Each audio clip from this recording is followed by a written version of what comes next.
Itong si Kong Arnie Teves, na-release na, di ba? Ano bang issue dyan? Kay si Arnie Teves, di ba, pinagbintangan yan na siya ay sangkot doon sa paggurgur kay Digamo.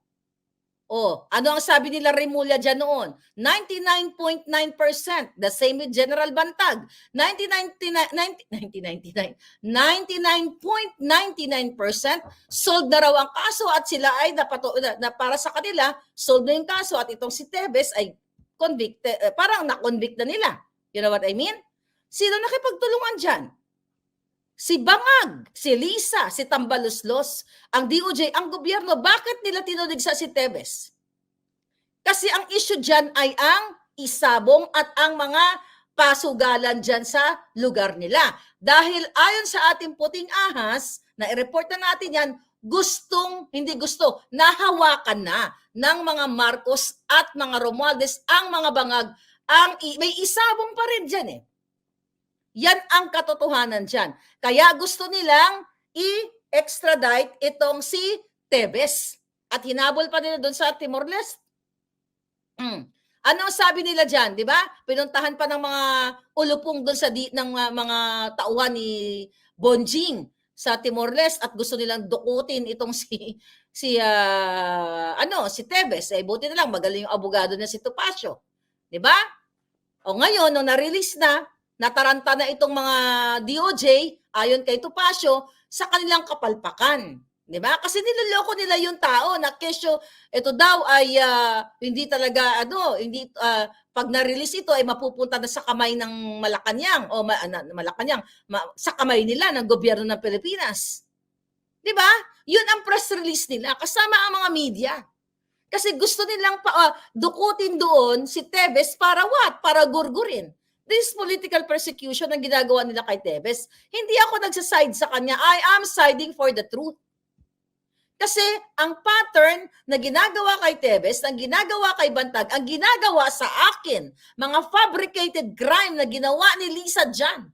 Tandaan ninyo, sabi ko nga sa inyo, hindi ko alam, baka 1 milyong warrant of arrest na ang nilagay sa akin dyan sa Pilipinas dahil nagpapabricate sila ng address ko. Alam na alam ni Lisa Tanas na wala po akong address sa Pilipinas dahil dito na po ako naninirahan sa Estados Unidos. Pero niloloko nila ang mga abogado, gawa ng mga fabricated address para maisakatuparan nila yung mga fabricated na kaso para ma-issuehan ako ng warrant of arrest. This pattern is very Bangag, very Bartik, very Lisa. Yan ang katotohanan dyan, mga kababayan. Diba?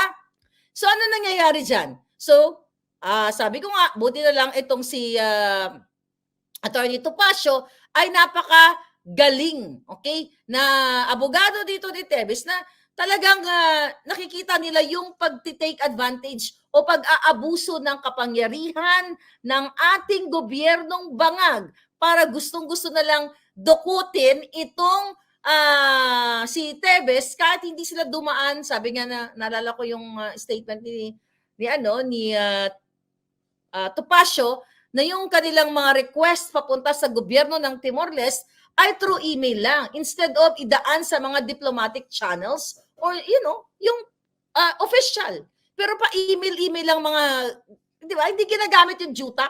Kasi mga Bangag, akala nila email lang okay na. Di ba? Ano yun? Para mag-friends lang kayo?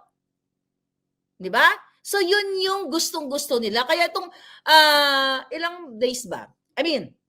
Kaya itong preventive pag-detain kay Teves, good thing, nakalaya na siya. But I believe it's like house arrest. May laya pa rin siya para pumunta sa mga importante niyang mga appointments.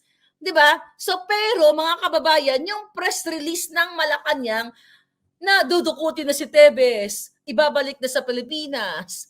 Diba? Yun yung mga gusto nilang sabihin sa inyo dahil ang gobyernong ito ang mastermind ng lahat ng panggigipit sa mga kritiko. Bakit? Si Teves mismo ay isa sa nagsasalita na si Coting Jr. at ang itong pangalan nito, si Bibot Nolan, nakilala ko din, ay nagsusupply or sangkot din sa pulboronic. See that? lahat ng nagsasalita, politiko man o ordinaryong citizen o vlogger man, na nagsalita kami dito na ito, may alam ako na si Bangag ay talagang bangag, si Lisa dito kumukuha ng mga supply niya, hahabulin sila kahit saan sila magpunta. Kaya gigil na gigil sila, i-extradite si Tevez. Yun din ang gusto nilang gawin, di ba sa akin? Remember that? Nagpakalat sila na i-extradite si Marlica. Anong ginawa kong krimen para i-extradite ako ng mga hayop na ito? Wala naman ako kriminal na ginawa.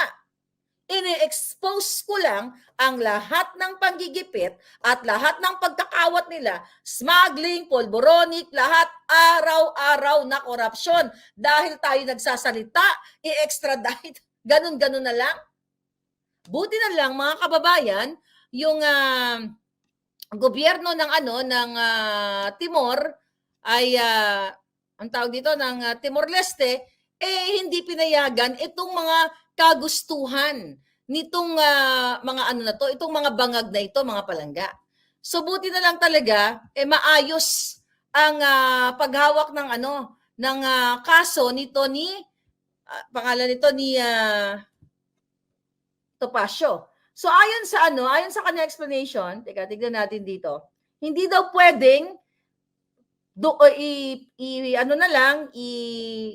i-endorse o i-endorse sa gobyerno ng Pilipinas itong si Tevez dahil nga ito ay mayroong threat sa kanyang buhay at itong mga kasong kinasasangkutan niya ay politically motivated.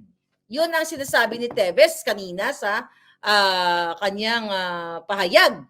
So ngayon nakikita ninyo mga kababayan na talagang gigil, gustong-gusto talaga nilang pauwiin si Tevez kasi gusto nilang gurgurin yan.